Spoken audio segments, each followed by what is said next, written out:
You know, one of the most interesting things I've watched in Code Geass is actually this dialogue between him and this Cornelius simp. So here's how it goes. 質問しよう、ギルフォード卿。正義で倒せない悪がいるとき、君はどうする？悪に手を染めてでも悪を倒すか、それとも己が正義を貫き悪に屈するを良しとするか。いずれにせよ悪は残る。無茶、言葉遊びか。我が正義は姫様のもとに。なるほど、私なら悪をなして凶悪を討つ。Yes, Your Highness. The question that Lelouch is trying to ask is that would you commit a greater evil in order to suppress or eliminate the first, yet arguably lesser evil? And it's interesting how the show uses Lelouch and Suzaku to portray these two different ideologies. And how they go about in the show basically covers their stance on what they think of Lelouch's problem. And I wanted to draw you guys' attention to these two branches of ethical philosophy. Now, don't worry, I'm not actually going to bore you to sleep by telling you about this and that philosopher, but listen up for a sec in this scenario. I think it's pretty interesting. And here's the basic scenario. So imagine you're standing near a set of train tracks and you see a trolley coming down the tracks. Ahead, there are 5 people tied up and unable to move on one track, and on another track, there's a single person also tied up. You're standing next to a lever that can switch the trolley from one track to the other. Now you're faced with the decision. You can either do nothing. So in this scenario, if you don't pull the lever, the trolley will continue on its current path and hit the group of 5 people. However, if you decide to pull the lever, the trolley will switch tracks, avoid the group of 5 people, but causing the death of the one single person on the other track. Now think about it and leave your comments in the comment section below. Which one would you choose? Now, before I explain how Lelouch and Suzaku take part in this ethical dilemma, I will explain to you the second scenario. And for this scenario, we'll modify the situation just a little bit. So you're once again near a set of train tracks, and a trolley is speeding down the tracks. Ahead, there are 5 people tied up and unable to move on one track. There's no track this time, but you are standing on a bridge over the tracks next to a very large person.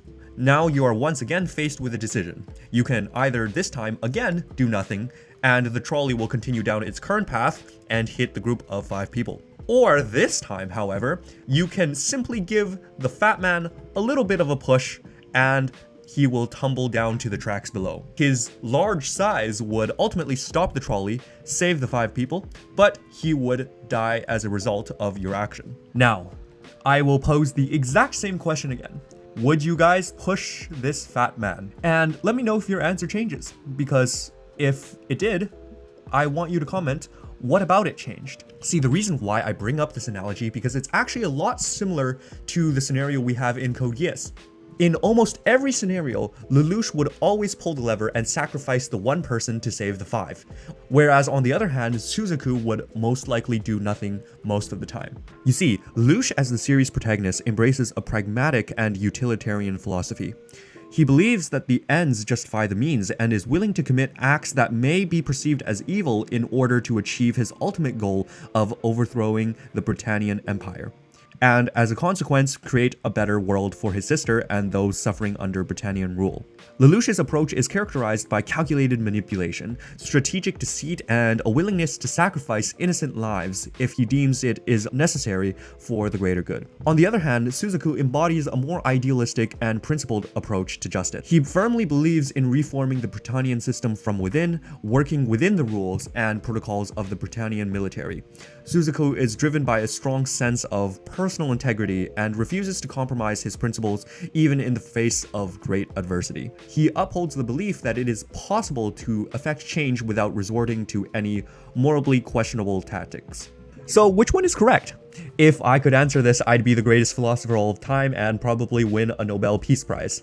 Unfortunately, I'm just your average homeless YouTuber. Each method has its own benefits and drawbacks. You see, the utilitarian philosophy that Lelouch embodies makes sense on a logical and practical standpoint. Why not just sacrifice the happiness of one person in order to maximize the benefit of 5 people? By making these sorts of decisions, Lelouch can and will ultimately just carry on to achieve his goals, and without any doubt in the most efficient way possible. And after all, those of you who pulled the lever in the trolley problem would probably relate to Lelouch. He believes, and you probably believe, that 5 lives are simply more valuable than 1. And therefore, you can sacrifice the 1 person in order to save the 5. Well, for those of you who actually decided not to pull the lever, there was probably something about it that was irking you. Something about that situation, either pulling to sacrifice the 1 person or pushing the fat man, just didn't feel right to you. And if you really break it down, the questions you might be asking yourself were, is it okay to overlook that 1 person? If I did decide to sacrifice that 1 person, how did I even quantify that happiness in the first place? And of course, well, do 2 wrongs kind of make a right? All of these questions probably just floated around your mind, which is why you kind of hesitated to pull that lever. Which brings me to Suzaku's approach of the entire thing. You see, throughout the show, Suzaku continuously emphasizes that he needs to change the Britannian system from within. He joins the Knights of the Rounds in order to become the reform within the system. And by upholding his moral integrity, he believes that he can achieve the end result using the correct means. In this case, Suzaku really believes that there are inherently right and wrong things, and that it's really important to use the correct methods to achieve goals. And this really contrasts to Lelouch's ideal, where he only focuses on the outcome, and with Suzaku's approach, he really focuses on the process rather than the outcomes. However, the thing is, Suzaku's dedication to adhering strictly to principles might slow down the pace of change. In a society where people are continuously oppressed every day, this could allow ongoing oppression and suffering to persist, which might potentially undermine the effectiveness of his approach. And the other crux of this entire philosophy is what Lelouch mentioned in his conversation. He said, what if that evil was so great that using just means cannot solve the problem? In other words, morals ultimately limit what kind of actions you take. And if this restraint is ultimately stopping you from achieving your end goals, then there is no point in being on a moral high ground if it's simply just effective overall. The greater evil paradox, as we've probably explored, is a pretty hard question to solve. However, what makes Code Geass so brilliant is that I think the ending presents us with a solution to this entire paradox. If at the core of the greater evil paradox is that this greater evil will replace the first lesser evil, then what the show is basically saying is that as long as the second evil, which is the greater evil, is gone, then there is no paradox.